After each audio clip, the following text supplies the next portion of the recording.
Item ಯಾವುದೇ ಇರಲಿ try ಮಾಡಿ ಆಚಿ ಚಿಕನ್ ಮಸಾಲಾ. ಬಿಜೆಪಿಯಲ್ಲಿ ಆಂತರಿಕ ಬೇಗುದಿ ಇತ್ತಲ್ಲ, ಇದಕ್ಕೆ ಮದ್ದೊರೆಯುವಂತಹ ಕೆಲಸಕ್ಕೆ ರಾಷ್ಟ್ರಾಧ್ಯಕ್ಷರು ಮುಂದಾಗಿದ್ದಾರೆ. ಬಣ ರಾಜಕಾರಣ ಬಿಟ್ಟು ಪಕ್ಷ ಸಂಘಟನೆಗೆ ಒತ್ತು ನೀಡಿ ಅಂತ ಎಚ್ಚರಿಕೆಯನ್ನ ಕೊಟ್ಟಿದ್ದಾರೆ ರಾಷ್ಟ್ರಾಧ್ಯಕ್ಷ. ಪಕ್ಷ ಸಂಘಟನೆಗೆ ಒತ್ತು ನೀಡಿ, ಅಸಮಾಧಾನಗಳು ಹೀಗೇ ಮುಂದುವರೆದ್ರೆ ಬೇರೆ ರೀತಿ ಆಗತ್ತೆ, ನಮ್ಮ ನಡೆ ಬೇರೆ ಇದೆ.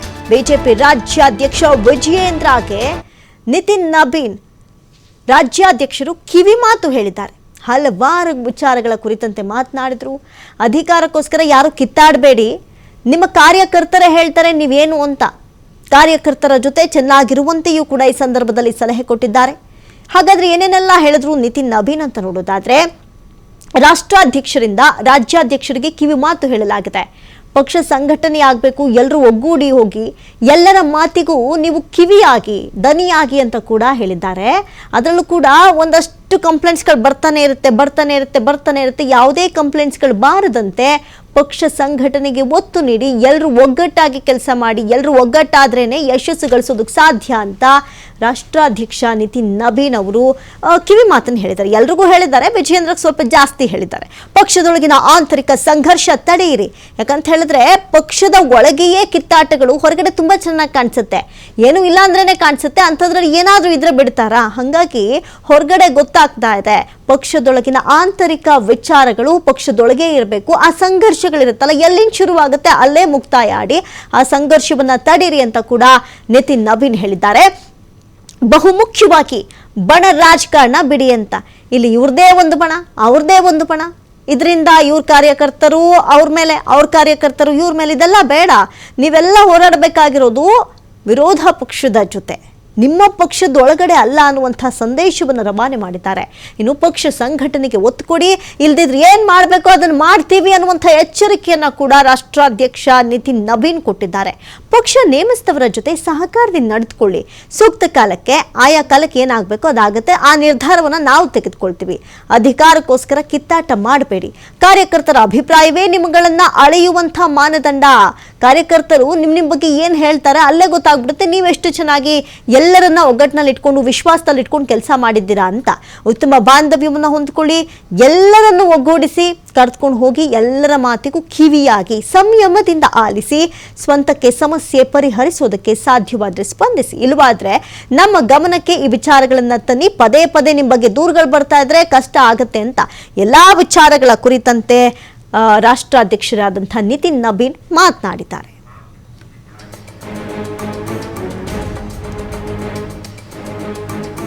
ಈ ಬಗ್ಗೆ ಮತ್ತಷ್ಟು ಮಾಹಿತಿಯನ್ನ ಕೊಡ್ತಾರೆ. ನೇರ ಸಂಪರ್ಕದಲ್ಲಿ ಜಾಯಿನ್ ಆಗ್ತಾ ಇದ್ದಾರೆ ಪ್ರತಿನಿಧಿ ರಾಕೇಶ್.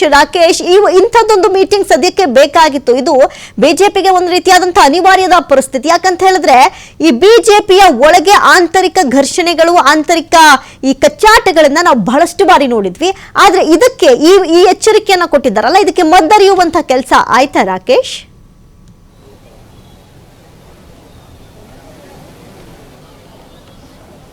ಅಮೃತ, ಬಿಜೆಪಿಗೆ ಅಂದ್ರೆ ರಾಜ್ಯ ಬಿಜೆಪಿಯಲ್ಲಿ ಇದ್ದಂತಹ ಗೊಂದಲ ಪರಿಹಾರ ಮಾಡುವಂತ ನಿಟ್ಟಿನಲ್ಲಿ ರಾಷ್ಟ್ರೀಯ ಅಧ್ಯಕ್ಷರು ತೆಗೆದುಕೊಂಡಿರುವ ಅಥವಾ ತೆಗೆದುಕೊಳ್ಳಬಹುದಾದಂಥ ನಿಲುವಿನ ವಿಚಾರದಲ್ಲಿ ಬಹಳಷ್ಟು ನಿರೀಕ್ಷೆಗಳಿತ್ತು.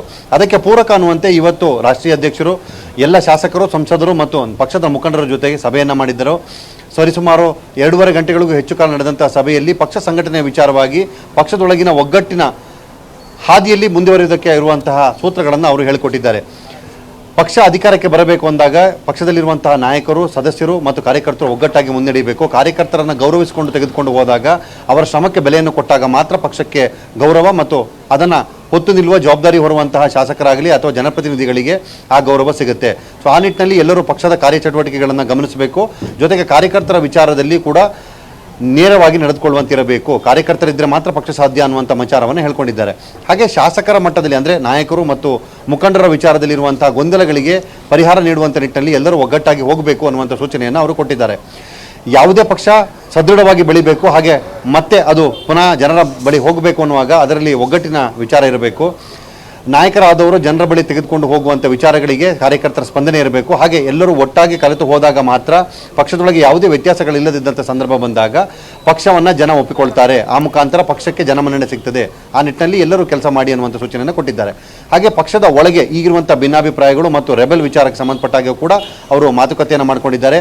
ಅದಕ್ಕೆ ಸಂಬಂಧಪಟ್ಟ ಹಾಗೆ ಶಾಸಕರುಗಳಿಗೆ ಸೂಚನೆಯನ್ನು ಕೊಟ್ಟಿರುವಂಥ ರಾಷ್ಟ್ರೀಯ ಅಧ್ಯಕ್ಷರು, ನಾನು ಇವತ್ತು ಪ್ರಶಿಕ್ಷಣ ಸಭೆಯನ್ನು ಮುಗಿಸಿ ಬಂದ ಬಳಿಕ 1-to-1 ಮಾತುಕತೆಗೂ ಕೂಡ ಲಭ್ಯ ಇರ್ತೇನೆ. ಯಾರ್ಯಾರು ತಮ್ಮ ವಿಚಾರಗಳನ್ನು ಹೇಳ್ಕೊಳ್ಬೇಕು, ಪಕ್ಷ ಸುಧಾರಣೆಗೆ ಮತ್ತು ಪಕ್ಷದಲ್ಲಿ ಬರಬೇಕಾದಂಥ ಬದಲಾವಣೆ ವಿಚಾರವಾಗಿ ನಿಮ್ಮ ಅಭಿಪ್ರಾಯಗಳನ್ನು ನಾನು ಗೌರವಿಸ್ತೇವೆ. ಆ ರೀತಿ ಇದ್ದವರು ಬಂದು ನನ್ನ ಬಳಿ ವಿಚಾರವನ್ನು ಹೇಳ್ಕೊಳ್ಳಿ, ಅದರ ಮೇಲೆ ಪರಾಮರ್ಶೆ ನಡೆಸಿಕೊಂಡು ಮುಂದೆ ಹೋಗುವ ಅನ್ನುವಂಥ ಮಾತನ್ನು ಕೂಡ ಹೇಳಿದ್ದಾರೆ. ಹಾಗೆ ರಾಜ್ಯಾಧ್ಯಕ್ಷರ ವಿಚಾರದಲ್ಲಿನ ಗೊಂದಲಗಳಿಗೂ ಅವರು ಪರಿಹಾರವನ್ನು ಕಂಡುಕೊಡುವ ನಿಟ್ಟಿನಲ್ಲಿ ಎಲ್ಲರಿಗೂ ಸೂಚನೆಯನ್ನು ಕೊಟ್ಟಿದ್ದು, ರಾಷ್ಟ್ರೀಯ ಅಧ್ಯಕ್ಷ ಬಳಗ ರಾಜ್ಯದಲ್ಲಿ ಒಂದು ನಿರ್ಧಾರ ಮತ್ತು ನಿಲುವನ್ನಿಟ್ಟುಕೊಂಡು ಒಬ್ಬರನ್ನ ಜವಾಬ್ದಾರಿಯುತ ಸ್ಥಾನಕ್ಕೆ ನೇಮಕ ಮಾಡಿರ್ತಾರೆ.